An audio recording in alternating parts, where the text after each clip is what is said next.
Сәлеметсіздер ме, құрметті оқырмандар?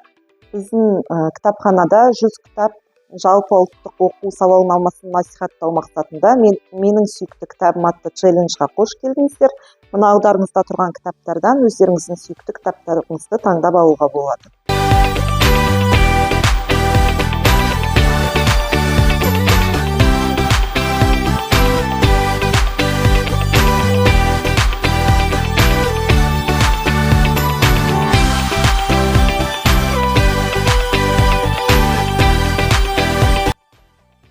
Ілияс Жансүгіровтің «Құлагер» поэмасы қазақ әдебиетіндегі ең көрнекті туындылардың бірі.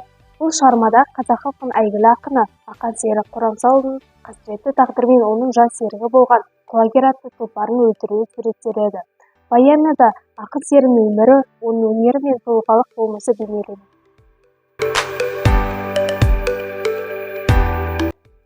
Бейімбет Майлин. Тақырыбы күлпаш. Ашаршылықтың ауыр зардабы. Өлеңде кейіпкер күлпаш атаулы әйел баласымен бірге аштық, қинау сияқты шексіз қасиеттерге бастан кешеді. Пешінде от жоқ, жартысында суық үйінде баласы Қалимен аман қалуға тырысады. Бұл 1920-30 жылдардағы ашаршылықтың кезеңінің символикасы.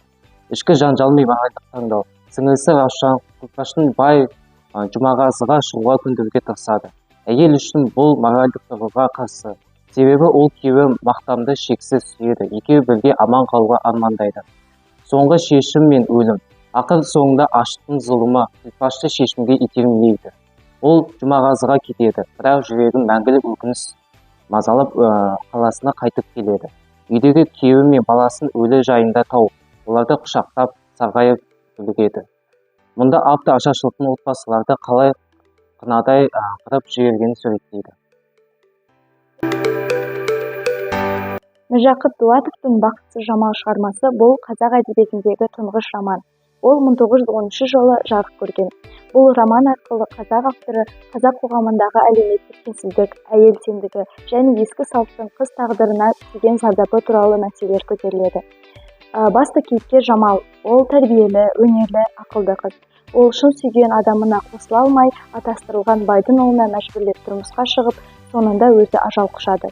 Қыз тағдыры сол кездегі ескі салт сана мен әйелге деген көзқарастың құрбаны екенін дәлелдейді.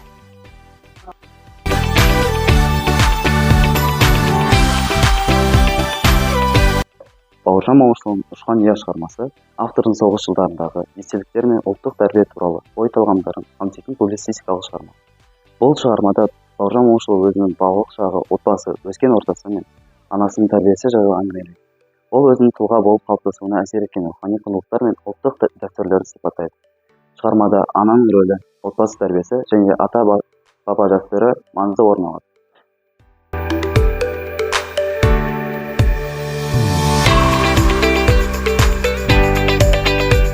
Оралхан Бөкейдің «Атау кере» шығармасы.